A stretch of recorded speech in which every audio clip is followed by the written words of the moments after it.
भारत माता की सैनिक एकता, सैनिक एकता, सैनिक। लगातार प्रदर्शन जारी है आप लोगों का।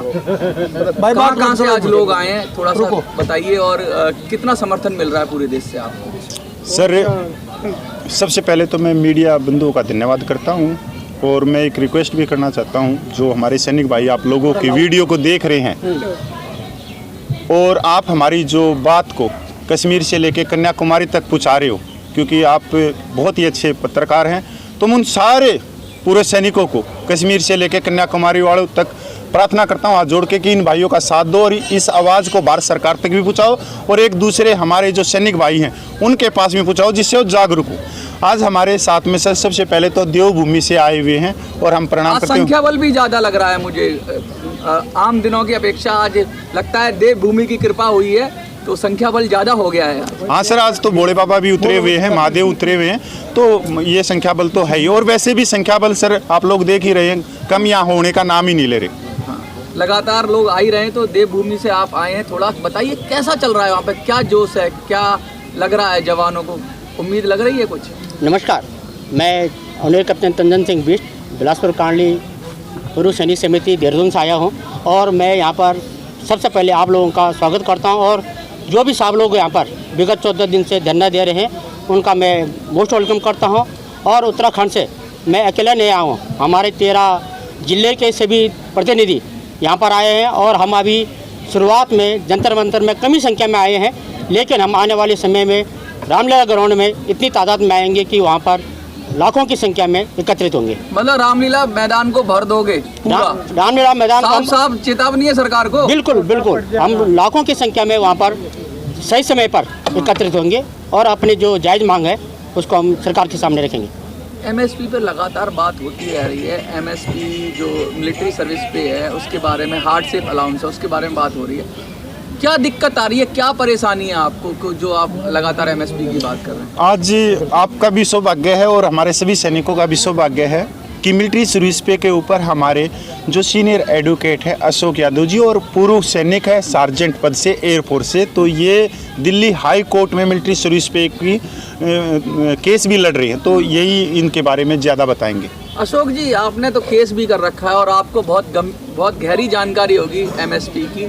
ऐसा तो है नहीं कि एमएसपी आज से अलग अलग कर दिया, ये तो पहले से भी ऐसा होता आ रहा, तो अब नया क्या हो गया जो आप लोग इतना उस पे? एमएसपी ज़्यादा पुराना नहीं है, पिछले पे कमीशन स्टार्ट हुआ था। हाँ, ये पिछले पे कमीशन में भी कम था, उसमें डिफरेंस काफ़ी कम था। हाँ। इसलिए महसूस नहीं होता था। 2000-6000 का मामला था। हाँ, 2000-6000 का मामला था, इसलिए थोड़ा सा कुछ हो रहा, स्टडी पहले चल रही थी। तो सर वही तो तिगुना हो गया, 2000-6000, 5000, 15000, तो दिक्कत क्या है? 3 गुना तब था, 3 गुना अब है। दिक्कत ये है कि ये कोई मतलब किसी रैंक को लेके और उसको लेके मिलिट्री लाइफ को लेके शुरू की गई थी। हाँ। एक में साफ साफ लिखा है कि सिविल की लाइफ और डिफेंस की लाइफ वहाँ हार्डशिप को देखते हुए उनको मेरी बात किया गया। सुनिए, आप वकील साहब हैं। हाँ। एक बात मुझे बताइए, जेन्युइन बात बताइए। हाँ। जब शुरू हुआ हाँ।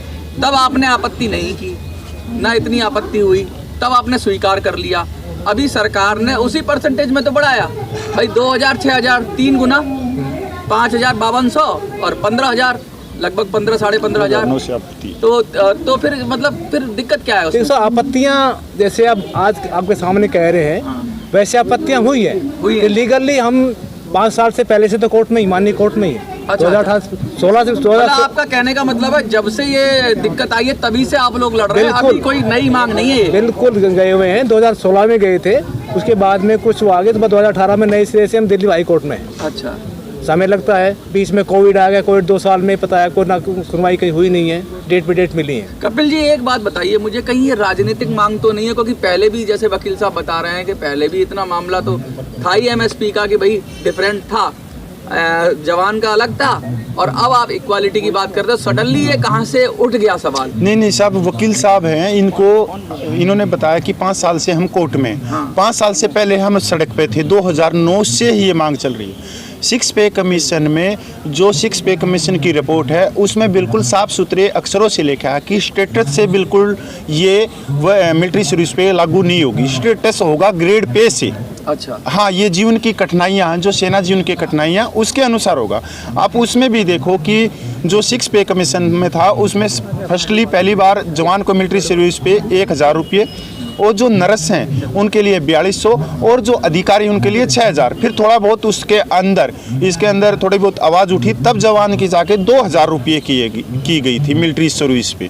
तो ये पहले से ही है, पहले से ही मतलब इसमें कमियां हैं। आप सड़क पे है थे 2009 में, पर मोदी जी अभी कह रहे हैं कि कुछ आंदोलनजीवी जो लोग हैं वो अब आंदोलन पे उतर आए हैं। नहीं सर, ऐसा नहीं है। मैं तकरीबन आप यहाँ पे देखोगे, क्योंकि हमारे का एक सपना था कि माननीय प्रधानमंत्री जो पूर्व मुख्यमंत्री थे गुजरात के, और जब आप देखोगे उनकी तस्वीर, वो बॉर्डर पे जाते थे और बॉर्डर पे जवानों के साथ में होली दिवाली मनाते थे।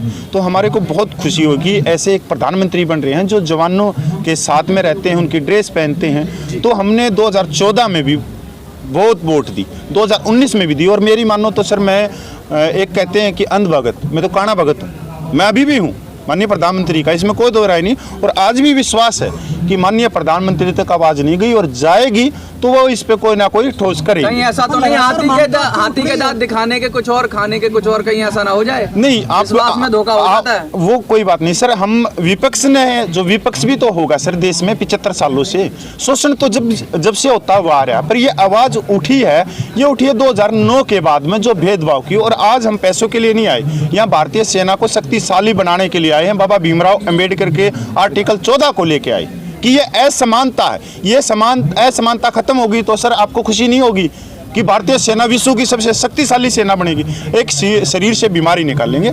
तो ये जो हमारे अशोक यादव साहब हैं, पूर्व वायु सैनिक हैं, और इन्होंने बड़े ही अच्छे तरीके से दिल्ली हाई कोर्ट में ये केस को लड़ रहे हैं। और इससे पहले भी जवानों के लिए इन्होंने बहुत सारे केस लड़के उनको बेनिफिट दिलाया। जैसे ECHH के अंदर जो नेम प्लेट लगती थी कि पहले ऑफिसर आएगा फिर JCO जाएगा फिर जवान, वो हट गई। एक समानता आएगी, जो बीमार होगा पहले वो आएगा। सर मुझे एक बात बताइए, कोर्ट और सरकार में एक फर्क होता है। सरकार बनाती है पॉलिसी और कोर्ट संविधान के अनुसार चलता है। तो पॉलिसी में तो कुछ भी बना सकती है सरकार। अगर वो कोई किसी की तनख्वाह तय कर रही है तो कोर्ट का क्या रोल है उसमें? कोर्ट में जाओगे तो वहां से आपको कहाँ राहत मिलेगी? तो वो तो कहेगा सरकार के पास जाओ। तो संविधान आर्टिकल 14 यही तो बोल रहा है। हम तो आर्टिकल 14 को लेके गए हैं ना, हम 32 को लेके गए हैं ना कोर्ट में कि ये असमानता हो रही है सर। संविधान भी तो ये कह रहा है ना। आपने पता है आप चौथे स्तंभ हो, 3 स्तंभ और है, न्यायपालिका, कार्यपालिका, विधायिका। तो हम न्यायपालिका के पास में गए हैं। लोकतंत्र जो चलता है सर वो चलता है आम व्यक्तियों पे, पर लोकतंत्र को जो चलाने के, जो संविधान को लागू करने का जो जिम्मेदार है वो है माननीय सुप्रीम कोर्ट। आपको पता है कोई भी फंडामेंटल राइट एब्सोल्यूट नहीं है, वो समानता का अधिकार भी एब्सोल्यूट नहीं है। अगर होता तो रिजर्वेशन ना होता। इसलिए बहुत सारी चीजें हैं और वकील साहब बेहतर जानते होंगे किस ग्राउंड पे जा रहे हैं सर। समानता के ग्राउंड तो बहुत बड़ा हो जाएगा ना, कुछ और टेक्निकल ग्राउंड होगा। नहीं, समानता नहीं है कि जैसे बताया मिलिट्री सर्विस पे हमारा उनकी कोई पे फैसिलिटी जो भी है उनके प्रति हमारा कोई विरोध नहीं है। अच्छा। उनको तनख्वाह मिलती है, ग्रेड पे मिलती है, सुविधाएं मिलती है, हमारा उनसे कोई आपत्ति नहीं है, उनको मिलना चाहिए, मिल रही है। और कपिल जी मेरा सवाल है, लगातार आप बैठे हुए हैं जंतर मंतर पर और चौथा स्तंभ आपकी बात लगातार पहुंचा भी रहा है और सारा मैंने देश की मीडिया में चल भी रहा है, तो आपकी क्या आवाज़ वहाँ तक नहीं पहुँच रही जहाँ तक आप पहुँचाना चाहते हैं? जहाँ तक हमारी आवाज़ हमने पहुँचाना था, मैं आप लोगों का धन्यवाद करता हूँ और साधुवाद करता हूँ कि आप लोगों ने कश्मीर से कन्याकुमारी तक पहुँचा दी ये बात। और आप इसको यहाँ ये मत देखो कि ये 300 व्यक्ति बैठे। मीडिया का है, हम तो उठा national media sir, national media को तो आप लोग बेहतर जानते हो, हमारे मुंह से क्यों निकलवाते हो। मैं तो आप लोगों का बहुत धन्यवाद करता हूँ कि आप इनको 400 व्यक्ति मत देखो सर, ये 4 लाख। जब हमने ये बता दिया कि कॉल हो जाए 72 घंटे के अंदर तो हम रामलीला ग्राउंड को भर सकते हैं। ये वर्कशॉप चल रहा है सर, सारी जगह जा रही है, सारे व्यक्ति जा रहे हैं। अभी आप हमारे उत्तराखंड से चंदन साहब जी आए हैं, 13 जिलों के प्रधान आए, एक जिले के प्रधान आए 13 जिलों के। तो अपने पीछे कितने पूर्व सैनिकों को छोड़ के आए होंगे सर, और ये 13 व्यक्ति ही रामलीला ग्राउंड को भर देंगे। हम तो आपकी मांगे जो जिसने देश की रक्षा करी हो इनको अनदेखा करा जा रहा है या सुन नहीं पा रहे हैं? सर ये मैंने पहले भी बताया, ये बहुत बड़ी बीमारी है 75 सालों की। जो सरकार को संख्या बल हमारा दिखाया गया और जो स्टेज पे जो चढ़ने वाले थे वो सारे रिटायर्ड अधिकारी थे। भाई 15 सितंबर 2013 की रैली हुई रेवाड़ी के अंदर, 5 लाख पूर्व सैनिक आए। उस समय माननीय पूर्व मुख्यमंत्री को प्रधानमंत्री का दावेदार घोषित किया गया पहली रैली में। उसमें हमारा कोई जवान, जेसी और रैंक का रिटायर्ड एक भी मंच पे नहीं था। एक आत्ममंथन वाला सवाल, क्या बिल्लियों की लड़ाई में बंदर हिस्सा मार जाता है? क्या जवानों में खुद एकता नहीं है? जवान खुद मैंने देखा है कि किसी अफसर के बनाए हुए उसमें संगठन में चले जाते हैं, कहीं कुछ चले जाते हैं, तो जब आपस में ही या जवान अलग अलग, मैंने देखा है कुछ लोगों ने 12 तारीख की कॉल दे दी है, कुछ अलग कॉल दे रहे हैं, तो आप उन सबको एक कैसे करोगे? वरना तो बंदर तो खाएगा ही हिस्सा बिल्ली की लड़ाई में। एडवोकेट साहब और भी बेहतर जवाब देंगे इनका। जो आप कह रहे हैं बिल्कुल सही है। पॉलिसी सरकार बनाती है, पॉलिसी किसके लिए बनाई जाती है? हमारे लिए। वहाँ ना कोई हमारा नुमाइंदा है, ना हमारी कोई बात रखने वाला है। तो जब हमारा बात रखने वाला कोई नहीं तो हमारा कौन रखेगा? हमारे आपके मंच के माध्यम से हम यही कहते हैं जो पॉलिसी हमारे लिए बनाई जाए, हमारी वहाँ संख्या हो, हमारे जो भाई बैठे हैं जो जिनको जानकारियाँ हैं उनको लिया जाए, वही बेहतर वे से हमारा उठा सकते हैं और वही हमारे सर चुने हुए प्रतिनिधि उठाते हैं, आप ही ने तो वोट देकर चुना है उनको, वही तो आपकी बात उठा रहे हैं। अभी आप पैरेलल व्यवस्था चाहते हैं कोई कि कुछ लोग, कमेटियां तो सरकार बनाती है, वो तो आपकी बात सही है, कमेटियां बनाती है, कमेटियों में जवान के रिप्रेजेंटेटिव हो जाए वो अलग विषय है, लेकिन देश जो संसद चलती है वो चुने हुए प्रतिनिधियों से चलती है। क्या आप अपना कोई उम्मीदवार खड़ा करेंगे जवानों के बीच में से? क्या पॉलिटिक्स में उतरेंगे? बड़ा वैसा सवाल है मेरा। जैसे आपने बताया 4,04,140 करोड़, हाँ आप देखेंगे इसका इम्पैक्ट जो आने वाला है ये बहुत जगह असर करेगा। हमने सरकार का साथ दिया है, पहले भी दिया है, अब भी दिया है। सरकार के प्रति हमारा कुछ मतलब वो नहीं है, लेकिन हमारा जो आवाज़ है उठाई जाएगी। तो यहाँ से लोग जा रहे हैं, उनसे आह्वान किया जा रहा है, जो वहाँ के जनप्रतिनिधि संसद में क्यों नहीं उठ रही आवाज? संसद में किसी भी एमपी ने नहीं उठाई। वो उठेगी। आप जा रहे हैं, जो अपने इलाके में जाएंगे, वहाँ के एमएलए एमपी को लेके वहाँ जाके ज्ञापन देंगे, आपने हमारे लिए क्या किया? क्या एमपी एमएलए को घेरेंगे आप या कुछ ऐसा करेंगे, उनके प्रोटेस्ट करेंगे उनके यहाँ, जिससे वो जब आवाज उठाएं? क्योंकि शून्यकाल में उठा सकते हैं। बहुत सारे संसद का सत्र भी शुरू होने वाला है, अभी दूसरा हिस्सा जो है बजट सत्र का वो शुरू होने वाला है। तो कोई योजना है आपकी? कोई बताते तो है नहीं, आप अगर है तो बताइए। सर हमारी बिल्कुल योजना है। 13 तारीख से संसद का सत्र चल रहा है। पहला पॉइंट था आप तो ये था कि भाई अलग अलग क्यों है, ऑफिसर की संस्थाओं में जवान क्यों? यही सबसे बड़ी बीमारी थी जिसको हम तोड़ने में लगे हुए, और हम इसको तोड़ा हमने, कि जिसमें ऑफिसर की संस्थाओं में जवान नहीं होंगे। अपने आप को बाहर करो। आर्टिकल 19 हमारे को संघ बनाने की आज़ादी देता है, संगठन बनाने की आज़ादी देता है। इसी कारण तो हमारा ये हुआ है जो पे पेंशन का इतना बड़ा नुकसान हुआ है। रह गए आपने सांसदों को कहने के लिए कि विपक्ष हमारा क्यों नहीं साथ दे रहा है। विपक्ष भी तो जिम्मेवार है। विपक्ष आज मान लो हम विपक्ष से हम समय मांगते हैं, बिल्कुल नहीं देगी, या हम वर्तमान सरकार से मांग ले, बिल्कुल हमारे को तवज्जो नहीं देती। ये कड़ी को तोड़ने के लिए हमने बहुत बड़ा कठोर परिश्रम किया है और करेंगे। ये जो आज प्रेस आप कर रहे हो, पहले इस प्रेस वार्ता में यहाँ पर कोई रिटायर्ड अधिकारी बैठते थे, यहाँ ऊपर तक स्कार्फ लगा के, टाई लगा के। तो ये सबसे बड़ी तो मेरे हिसाब से हमारे 28 लाख सैनिकों को गौरव कर रहे हैं कि आज चाहे चेहरा और नाम मेरा हो सकता है, वो एडवोकेट साहब का हो रहा है, पर आत्मा जो हमारे को देख रहे हैं 28 लाख सैनिक, उनकी है। आपकी अगर आपकी जो मांगे हैं अगर वो नहीं मानी तो फिर आपका क्या मतलब आगे का जो स्टेप होगा वो होगा? सर अभी तो हम ही नहीं थके हैं, अभी तो यहाँ जागरूकता चल रही है। कितने दिन चलेगा? ये तो चलेगा सर, धरना तो चलेगा, वो तो सरकार के ऊपर है। हमारी तो बातचीत के दरवाजे खुले हुए हैं, सरकार कभी भी बुलाओ हम बातचीत के लिए तैयार हैं। हमने पैसा नहीं चाहिए सर, आज भी करें, हमारे को चाहिए समानता। मेरी सैनिक विधवाएं जो मेरी माता बहनें हैं, उनकी पेंशन आप देखो 2006 में 3500 रुपये थी, और एक अधिकारी की विधवा की 5880 रुपये थी। सर ऐसा क्या है इनके पास में, कौन सी जादू की छड़ी है कि वो 5880 रुपये से सीधा 72,000 रुपये ले गए? और हमारे लिए कौन सी ऐसी छड़ी है कि वो हमारी 3500 से बढ़कर सीधे 11,500 रुपये आई? अभी माननीय प्रधानमंत्री भी तो बोलते हैं ना कि कंधे पे बंदूक रख के छोटे छोटे रैंक के सैनिक पहाड़ियों पे चढ़ते हैं और दुश्मन से लोहा लेते हैं। मेरे सैनिकों को 1 रैंक 1 पेंशन मिलेगी, पर गई कहाँ? वो बाहर कर दिए सर। 42,700 करोड़ रुपया पहले 1 रैंक 1 पेंशन में दिया, दूसरी में 23,000 करोड़ रुपया दिया, वो भी गई।